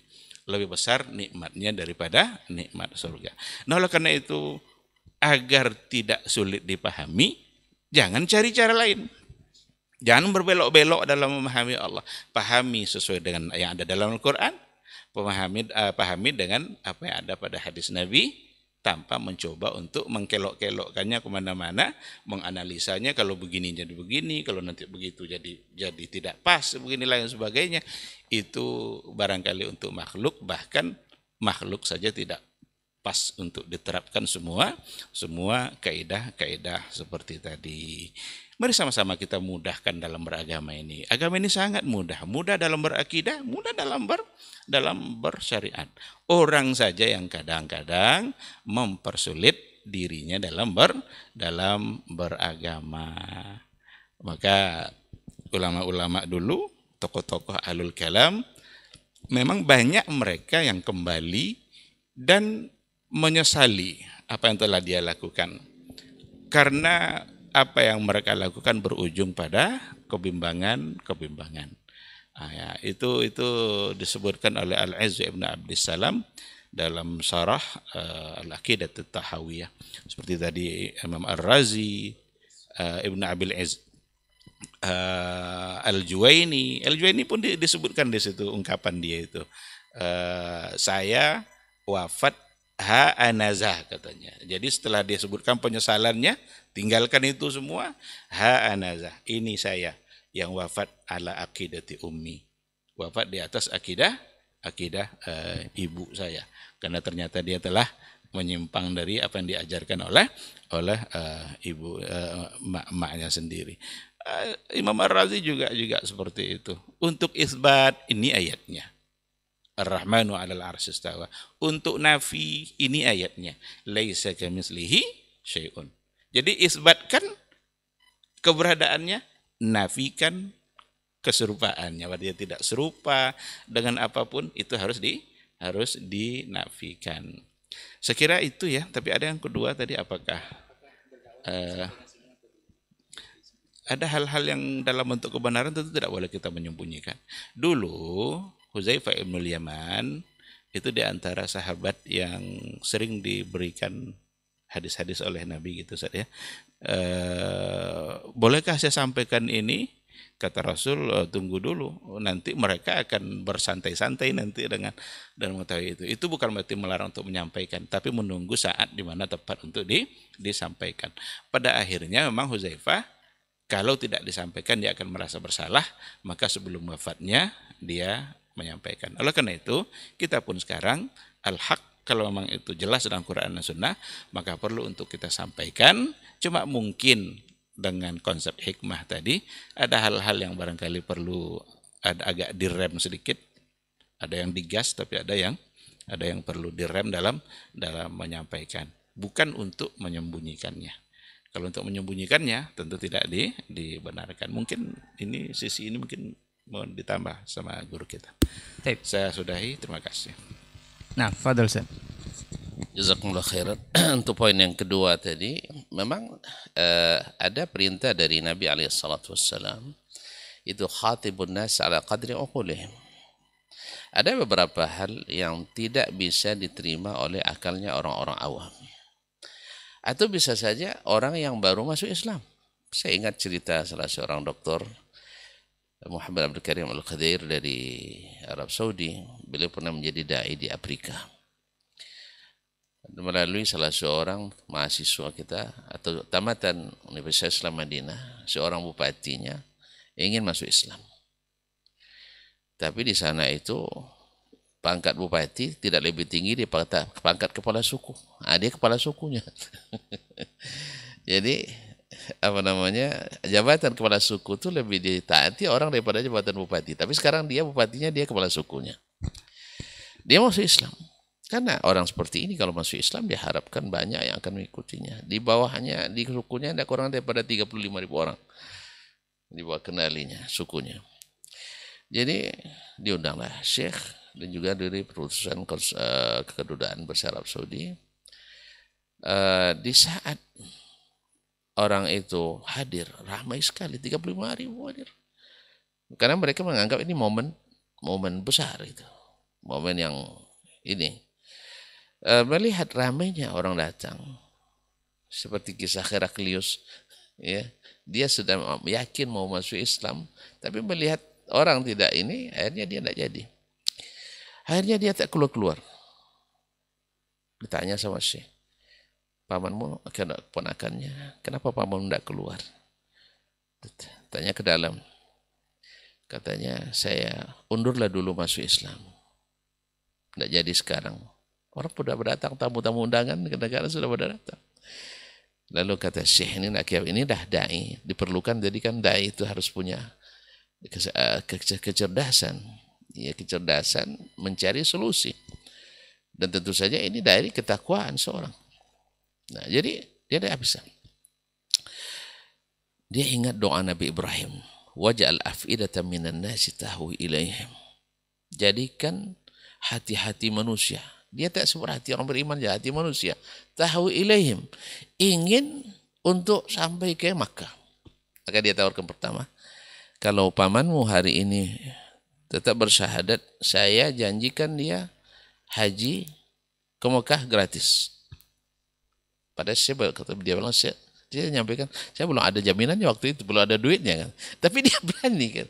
Makanya kadang-kadang saya kadang niru-niru juga Ustaz. Ada hal-hal yang saya tidak punya sama sekali, tapi saya jamin aja dulu, siap insya Allah. Tapi selalu ada kemudahan. Itu yang pertama. Yang kedua, saya ajak ziarah ke Masjid Nabawi. Ternyata luar biasa, mendengar itu bergetar hatinya. Yang ketiga, saya bisa insya Allah pertemukan dia dengan Gubernur Mekah dan Gubernur Madinah. Tambahlah dia, atasan gitu kan, lebih tinggi. Alhamdulillah mau dia. mendengar Mekah itu, subhanallah, itulah barakatnya doa Nabi Ibrahim alaihissalam di atas tauhid ya, di atas tauhid yang diajarkan Allah Subhanahu wa taala. Al-Hanifiyah apa namanya? Imamul Hanifiyah, Imamul Hunafa. Jadi akhirnya dia masuk Islam. Nah, ini contoh sesuatu yang belum waktunya disampaikan. Ketika masuk Islam, dia bisik melalui penterjemah. Syekh, bisik sama Syekh kan. Biasanya kami acara-acara besar ini ada tampilan kolosal, tarian. Kata Syekh, silakan. Ini boleh dilarang ini sih. Silakan. Saya tidak nanya seperti apa, enggak. Pokoknya ini silakan. Pak. Yang penting dulu selamat tauhidnya ini dulu, sah? Nah, silakan tampillah. Wallahi kata Syekh, ma ra'aitu qat yani raqsan arwa minhu. Jadi luar biasa tariannya. Tariannya luar biasa katanya. Pokoknya tarian Afrika lah. Maka saya anak pun masih ingat. Makanya banyak para penari-penari yang fenomenal itu memang dasarnya dari Afrika sih. Masya Allah. Saya jadi ingat kata seorang dai pula bahwa di tempat-tempat miskin, negara miskin, rakyatnya kreatif untuk membuat hiburan. Kreatif buat hiburan. Makanya antum kalau nak tahu apa namanya hiburan, pilih-pilih hiburan memang di negara-negara miskin banyak. Baik lawaknya, nyanyiannya, tariannya, sah banyak nyanyiannya. Nah, jadi mereka itu memang ahli. Tidak lama dai yang tadi yang menyebabkan dengan dia sebab masuk Islamnya siapa tadi bupati itu bilang, Syekh bisik sama Syekh, ini kan laki-laki tampil semua, sebentar lagi turun perempuan. Tolong saya sampaikan jangan. Dia bilang bisik gitu. Tolong sampaikan jangan sampai turun yang wanita. Kata saya uskut. Diam. Hadza ba'din. Ini nanti. Itu tugas kamu nanti. Itu katanya. Jangan sekarang dulu. Soalnya sebab kejadian ikhwan kaum muslimin ada 10 orang teknisi dari Korea Selatan bekerja di Arab Saudi. Dibawalah masuk ke dalam masjid untuk mengumumkan Islamnya. Tiba-tiba datang seorang pemuda yang semangat tapi kurang ilmu. Semangat, kurang hikmah dan ilmu. Dia bilang, ini siapa pula yang masuk masjid yang sipit-sipit? Ya dibilang orang Korea Selatan mau masuk Islam. Terus, sudah disunat enggak apa belum? Sudah apa belum? Lalu yang apa yang akan masuk Islam itu bertanya apa sunat itu katanya yang penterjemah tidak pandai pula terjemahin letter pula dipotong. Akhirnya mereka tidak jadi masuk Islam satupun. Takut mereka ini belum waktunya ikhwan, ini perlu pendekatan lagi persuasif sama dengan tadi. Syekh tolong jangan sampai penari perempuan masuk, bahaya Syekh, karena dia tahu kan tarian mereka. Tapi kita Syekh uskut laisalaan, bukan waktunya sekarang. Kita aja butuh dia masuk syahadat tadi sudah sulit kan, tambah ini lagi semua dilarang nanti. Akhirnya Syekh juga terpaksa di situ karena ini adalah ta'khirul bayan ila waqtil haja atau min babi irtikabi akhafid dararin. Ambillah keadaan manapun, yang penting mana yang lebih salam, yang lebih dibutuhkan sekarang, menyelamatkan syahadatnya atau menghilangi kemungkaran tarian tadi. Pasti syahadat lebih berharga. Makanya kembali lagi soal pertama tadi, bahwa tauhid adalah hayat, kehidupan. Dari awal dakwah sampai akhir dakwah. Ada yang mengatakan Nabi berdakwah tauhid hanya di Mekah. Di Madinah tidak, keliru. Nabi sampai menjelang matinya mengingatkan tauhid. Ya seperti hadis Abu Ummu Salamah, mereka melihat ada gereja di Habasyah. Di dalamnya banyak gambar-gambar. Lalu dia oleh Nabi SAW, ulaika syirarul khalq. Mereka adalah seburuk-buruk makhluk. Apa sebab? Iza mata minhum rajulun salih banu alaihi masajid. Apabila mati orang saleh dibangun masjid. Dan ini yang banyak ditiru oleh kaum muslimin hari ini. Ada wali. Kemudian wada'u fiha tilka tasawir. Dan lalu mereka meletakkan gambar-gambar itu. Nah, kita hari ini di mana tempat-tempat ibadah banyak gambar-gambar syekh dan wali kita. Yang ditiru siapa? Adalah orang-orang yang kata Nabi, ulaika syirarul khalq, adalah seburuk-buruk makhluk. Tidak, apakah ini akan didiamkan? Tidak. Jadi ada hal yang tidak pada saatnya disampaikan dan ada hal yang memang wajib saat itu disampaikan, tidak boleh dilambatkan. Maka ada dua kaidah, ta'khirul bayan an waqtil hajati la yajuz. melambatkan keterangan dari waktu yang dibutuhkan, krusial, itu tidak boleh dilambatkan. Ada pula takhirul bayan ila waqtil hajah, pada waktu melambatkannya sampai pada waktu yang dibutuhkan, itu dibolehkan. Dan ini terjadi pada Huzaifah, juga terjadi tentang hadis-hadis fitnah, terjadi pada Abu Hurairah. Abu Hurairah mengatakan inna li Abi Hurairah kisaini lam yaftah aduhuma li'annahu idza fatah quti'at hadhir ru'us. Yaitu Abu Hurairah punya 2 kis, 2 kantong. Satu kantong belum disampaikannya. Kalau dibuka ini leher-leher ini putus. Artinya hadis-hadis fitnah. Tapi apakah disembunyikan? Tidak. Disampaikannya pada saat yang sudah bisa disampaikan. Wallahu ta'ala alam. Nah, kita juga dalam berdakwah ada masanya ini disampaikan, ada masanya belum disampaikan. Dan tidak semua yang disampaikan itu mesti pula disampaikan kepada kita semua. Kadang orang, kapan ya Syekh ulama-ulama ini diam aja, tidak pernah menasihati pemerintah. Kan itu kan? Nah, kata Syekh Utsaimin rahimahullah, andainya saya menasihati raja, harus saya laporkan ke kalian. Tidak ada kewajiban melaporkan kepada masyarakat. Sebab kalau dilaporkan dengan secara terbuka, 2 kemungkinan. Raja ikut, orang-orang sekuler bilang hanya gara-gara syekh saja raja kalau bahasa kita diatur sama ulama.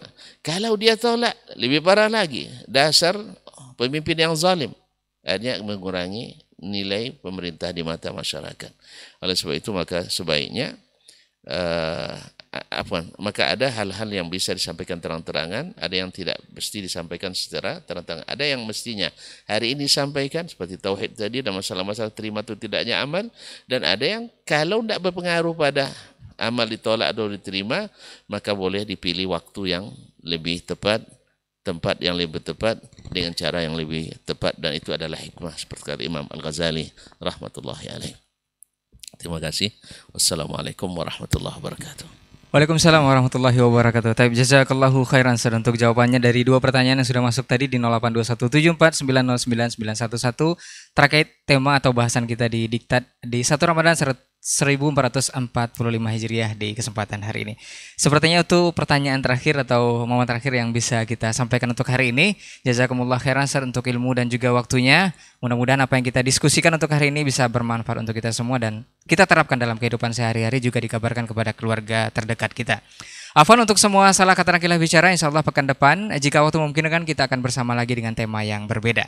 Kita tutup dengan doa kafaratul majelis. Subhanakallahumma wa bihamdika asyhadu an la ilaha illa anta astaghfiruka wa atubu ilaik. Wassalamualaikum warahmatullahi wabarakatuh.